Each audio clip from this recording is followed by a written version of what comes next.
Problem से solution तक, astro तक, नो योर फेट।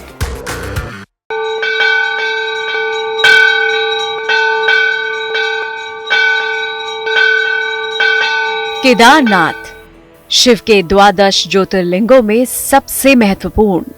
धरती पर यहाँ से ऊंचाई पर विराजमान है महादेव। देवभूमि उत्तराखंड के गढ़वाल जिले में स्थित है हिंदुओं का ये सबसे महत्वपूर्ण तीर्थ स्थल। केदारनाथ भगवान शिव का 11वां ज्योतिर्लिंग है। ये समुद्र तल से 11,700 फीट की ऊंचाई पर स्थित है। ये सबसे ऊंचाई पर स्थित ज्योतिर्लिंग है। दर्शन मात्र ही बाबा के भक्तों को तृप्त कर देता है। यहाँ दर्शन कर मैं जब आया, मेरे मन में कोई और विचार आता ही, मैं केवल दर्शन से तृप्त हूँ। दर्शन और लोगों की आंखों में श्रद्धा का दर्शन करता कि क्या लोग इतनी कठिन यात्रा करके भी क्या निष्ठा है, क्या आस्था है, वो लेकर यहाँ आते, इनकी आंखों को पढ़ते। उत्तराखंड के गढ़वाल क्षेत्र में हिमालय की वादियों में कल कल बहती मंदाकिनी और सरस्वती नदी के मुख पर भगवान शिव का ये धाम बसा है। केदारनाथ मंदिर 3 तरफ से पहाड़ियों से घिरा है। उसी केदारनाथ की यात्रा पर हम आपको लेकर आ गए हैं। तो आज हम आपको लेकर चलेंगे केदारनाथ और वहां पर दर्शन करेंगे बाबा केदार के, जो कि बेहद खूबसूरत वादियों में एक ऐसा मंदिर जो अपने आप में आपको मंत्र मुग्ध कर देगा। तो इस वक्त हम हजारों फीट की ऊंचाई पर चौपर के अंदर मौजूद हैं और कई लोग इस सेवा का लाभ लेते हैं, क्योंकि दरअसल केदारनाथ धाम की यात्रा पैदल मार्ग से आसान नहीं है। कई बार कई दिनों की बारिश जो है इस यात्रा को रोक देती है। ऐसे में जो यात्री होते हैं उन्हें अपने स्टे अरेंजमेंट्स में बदलाव करना पड़ता है और ऐसे में ये दुआ कीजिए, ये कामना कीजिए कि भगवान आप पर मेहरबान रहें और आप भगवान शिव के दर्शन और बाबा केदार के दर्शन अच्छे मौसम में किसी भी तरीके से, चाहे पैदल मार्ग से, चाहे चौपर के माध्यम से आप कर सकें। और ये दृश्य हम आपको दिखा रहे हैं कि दरअसल अब हम लैंडिंग के बेहद करीब हैं और यहीं से अब हमारी यात्रा की शुरुआत होगी। हम पहुंच गए हैं बाबा केदार की पावन भूमि पर। केदारनाथ मंदिर 6 फीट ऊंचे चौकोर प्लेटफॉर्म पर बना हुआ है। मंदिर में मुख्य भाग, मंडप और गर्भगृह के चारों ओर प्रदक्षिणा पथ है। बाहर प्रांगण में नंदी बैल वाहन रूप में विराजमान है। स्कंद पुराण में केदारनाथ धाम को सबसे ज्यादा फलदायी बताया गया है। इस पुराण में ये भी कहा गया है कि भगवान शिव से माता पार्वती ने ये कहा था कि ये स्थान उन्हें अत्यंत प्रिय है और यही वजह है कि वो अपने गणों के साथ यहाँ पर निवास करते हैं। ये भी कहा जाता है कि भगवान शिव का संसार है, ये पृथ्वी लोक पर शिव लोक है। यानी कि जब आप केदारनाथ धाम के दर्शन के लिए पहुंचते हैं तो आप शिव के संसार के दरअसल दर्शन कर रहे होते हैं। क्या आप जानते हैं कि केदारनाथ और काठमांडू के पशुपतिनाथ का गहरा कनेक्शन है? ऐसी पौराणिक मान्यता है कि केदारनाथ में भगवान शंकर बैल की पीठ की आकृति पिंड के रूप में श्री केदारनाथ में पूजे जाते हैं। पौराणिक कथा के अनुसार महाभारत युद्ध में विजय के बाद पांडव अपने भाइयों की हत्या के पाप से मुक्ति के लिए शिव की खोज में केदार पहुंच गए। भोलेनाथ पांडवों को दर्शन नहीं देना चाहते थे, इसीलिए पांडवों के आने की भनक लगते ही उन्होंने बैल का रूप धारण कर लिया और पशुओं के झुंड में मिल गए। पांडव शिव को पहचान ना पाए, लेकिन फिर भीम ने अपना विशाल रूप ले लिया और अपने पैर 2 पहाड़ों पर फैला दिए। सभी पशु भीम के पैर से निकल गए, लेकिन कहा जाता है कि बैल के रूप में महादेव दोबारा अंतर्ध्यान हो गए और धरती में समाने लगे। तभी भीम ने उन्हें पीछे से पकड़ लिया और कुबड़ के रूप में वो बाहर रह गया। केदारनाथ में बैल की कुबड़ की आकृति पिंड के रूप में ही शिव को पूजा जाता है।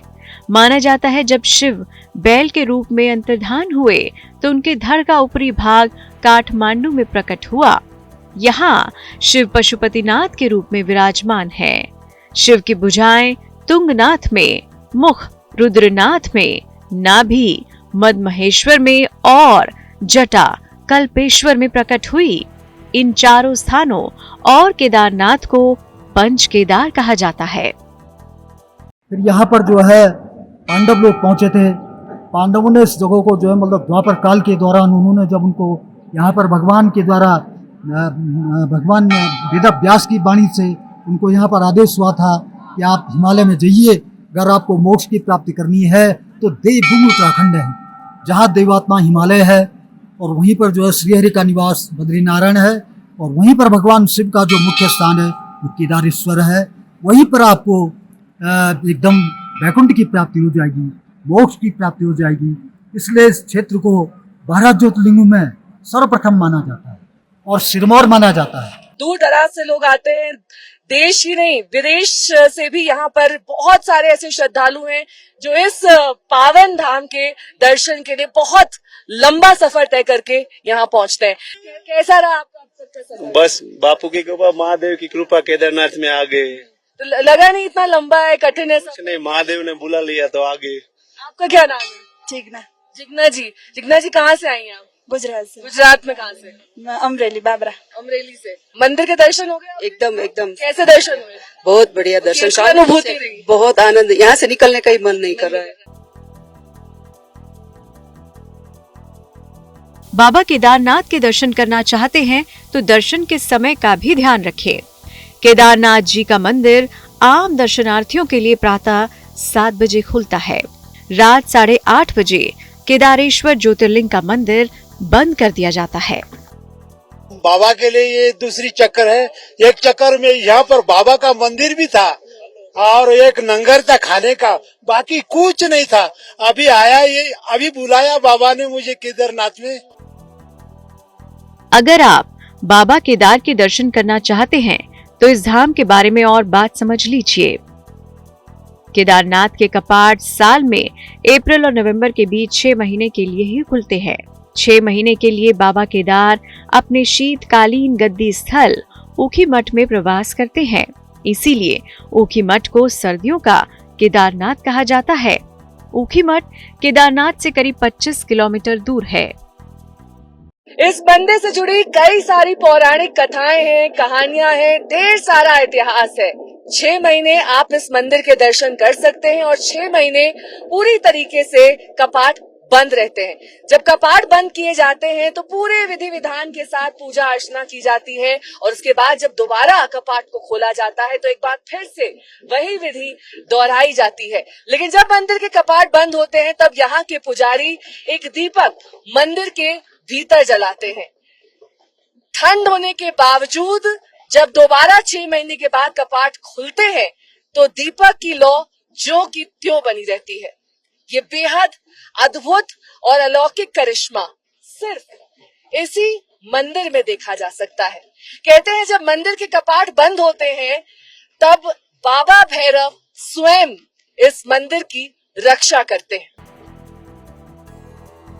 केदारनाथ की महिमा अपरंपार है। 2013 की प्राकृतिक आपदा में भारी तबाही मची थी। कुछ साल पहले आपको याद होगा कि बाबा केदारनाथ में एक प्राकृतिक आपदा आई थी जिसमें सब कुछ तबाह और नष्ट हो गया था। दूर दूर तक यहाँ पर सिर्फ तबाही के निशान रह गए थे।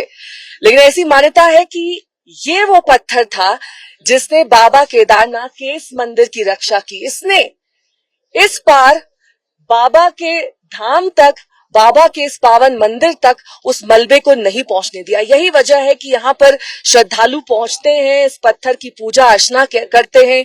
कहा जाता है कि इस पत्थर में बहुत शक्ति है, इसमें भगवान शिव का वास है और जिसमें शिव का वास हो आप समझ सकते हैं वो कितना ज्यादा पावन और कितना ज्यादा पूजनीय हो जाता है। अगर आप केदारनाथ आएं तो सनातन धर्म को एक सूत्र में पिरोने वाले आदि गुरु शंकराचार्य के समाधि स्थल पर जरूर जाएंगे।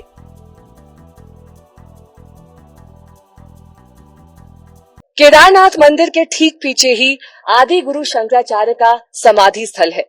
मान्यता ये है कि भारत में 4 धाम की स्थापना गुरु शंकराचार्य ने ही की थी और इसी तरीके से उन्होंने हिंदू धर्म को एक सूत्र में पिरोया था। ये कहा जाता है कि इसी मंदिर का जीर्णोद्धार भी गुरु शंकराचार्य ने किया। 2013 में आई त्रासदी में इनका समाधि स्थल पूरी तरीके से बह गया था, नष्ट हो गया था, लेकिन 2021 में इसका पुनर्निर्माण करके उद्घाटन किया गया। बाबा केदार के दर्शन पूजन और आदि गुरु शंकराचार्य के समाधि स्थल के अलावा एक और जगह है जिसे आपको देखना चाहिए। वो मंदिर परिसर से 1.5 किलोमीटर दूर बनी ध्यान गुफा। ये करीब 12,500 फीट की ऊंचाई पर स्थित है। 2019 में पीएम मोदी इस गुफा में ध्यान लगाने आए थे। 8 × 10 फीट की इस ध्यान गुफा में आप भी ध्यान लगा सकते हैं, लेकिन आपको इसके लिए पहले बुकिंग करानी होगी। केदारनाथ की यात्रा दुर्गम जरूर है, लेकिन इतनी दुरूह भी नहीं कि आप बाबा के दर तक ना पहुंच सके। हम आपको बताएंगे कि किस तरह केदारनाथ पहुंच सकते हैं।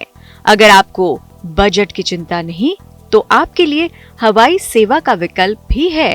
देहरादून का जॉली ग्रांट एयरपोर्ट केदारनाथ धाम का निकटतम एयरपोर्ट है। सड़क मार्ग से इसकी दूरी 245 किलोमीटर है। देहरादून से आपको गौरीकुंड के लिए वाहन मिल जाएंगे। गौरीकुंड से केदारनाथ की दूरी करीब 16 किलोमीटर है, जो पैदल ट्रैकिंग वाला मार्ग है। हालांकि आप पालकी या घोड़े की मदद ले सकते हैं। अगर कुछ पैसे खर्च करना चाहते हैं तो हेलीकॉप्टर सर्विस ले सकते हैं। केदारनाथ के लिए 3 जगहों से हेलीकॉप्टर सेवा चलती है: फाटा, गुप्तकाशी और सिरसी। फाटा से केदारनाथ की दूरी 17.6 किलोमीटर, गुप्तकाशी से केदारनाथ 34 किलोमीटर दूर है, जबकि सिरसी से केदारनाथ की दूरी 25 किलोमीटर है। सिर्फ IRCTC की आधिकारिक वेबसाइट के जरिए हेलीकॉप्टर की बुकिंग होती है। अगर रेल मार्ग से यहां आना हो तो ऋषिकेश रेलवे स्टेशन निकटतम रेलवे स्टेशन है। यहां से सड़क के रास्ते गौरीकुंड और वहां से पैदल केदारनाथ धाम। जय बाबा केदारनाथ और बम बम भोले की गूंज के साथ बाबा केदारनाथ के दर्शन में आज के लिए बस इतना ही, लेकिन 12 ज्योतिर्लिंगों का हमारा ये सफर आगे भी जारी रहेगा। हमारा अगला पड़ाव होगा काशी विश्वनाथ मंदिर वाराणसी। वहां पर भी आपको कराएंगे काशी विश्वनाथ मंदिर के दर्शन। तब तक बने रहिए हमारे साथ, देखते रहिए हमारी खास पेशकश सत्यम शिवम सुंदरम। एस्ट्रो तक ऐप पर आपको मिलेगा भविष्य से जुड़े हर सवाल का जवाब। डाउनलोड कीजिए एस्ट्रो तक ऐप और चुटकी में जुड़िए इंडिया के बेस्ट एस्ट्रोलॉजर से।